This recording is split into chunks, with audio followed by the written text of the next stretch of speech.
All right. So sometimes I get the questions where I have to sum one from I equals to 1 to j, and then I have to sum that from j equals to 1 to k, and then from k equals to 1 to l, and so on.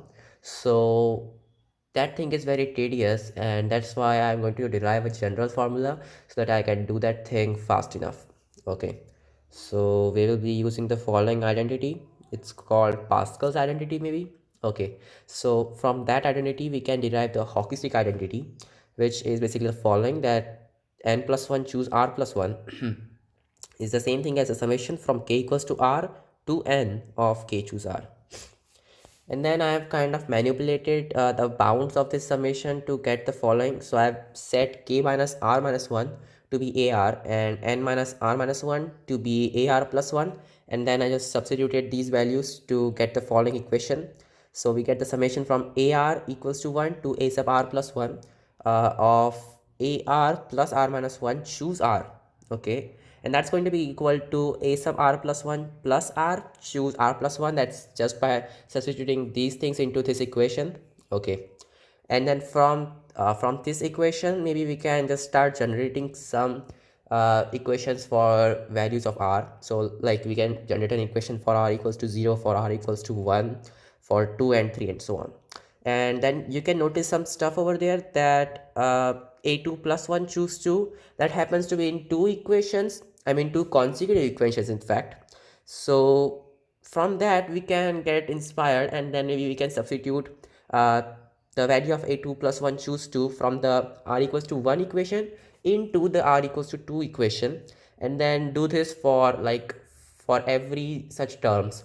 So after we have substituted that thing, we will substitute a1 choose 1 from r equals to from r equals to the 0 equation into the equation which we just got, and so on. And we will keep doing that till we eventually get to this thing, to r equals to capital N minus 1. So at that value you get the following equation, that the summation from a sub n minus 1 equals to 1 to a sub n of a sub n minus 1 plus n minus 1 sorry, of a sub n minus 1 plus n minus 2 choose n minus 1 is equal to a sub n plus n minus 1 choose n. So here I just done that thing which I told you. So I kind of resubstituted everything into the summations, and I got the following equation, that a sub n plus n minus 1 choose n, that will be the same thing as the following thing, where you have capital N of these summations, and then the final term which you will be summing up the very first time, that will be a sub 0 minus 1 choose 0, which is the same thing as 1. So here it is. Okay, so this is exactly what we wanted to find. So now we have a general formula. So this formula basically says that these reiterated summations, like these iterated n summations of 1, that will be equal to a sub n plus n minus 1 choose n. Okay, and then we can put the values of n over there. So I just put the value of n as 0 first, then 1, then 2, and so on, and I got the following equations. So here's the first equation, that the summation of a sub 0 equals to 1 to a1 of 1, that's going to be a1. That's like fairly obvious, because it's just going to be 1 plus 2, sorry, it's just going to be 1 plus 1 plus 1 plus 1, and how many times? A1 times, right? So that's basically just a1, and this can also be written as a1 choose 1. Then the next thing will be the double summation, so it's from a1 equals to 1 to a2 of the summation from a naught equals to 1 to a1 of 1, and then I substituted this inside summation as the value which we got. So this will be like the summation from a1 equals to 1 to a2 of a1, which will be a2 plus 1 into a2 upon 2 into 1. So notice that that's the same thing as a2 plus 1 into a2 upon 2 factorial, which basically is like a2 plus 1 choose 2, because that's how we calculate the binomial coefficient in the fastest possible manner. And then similarly here I have the triple summation.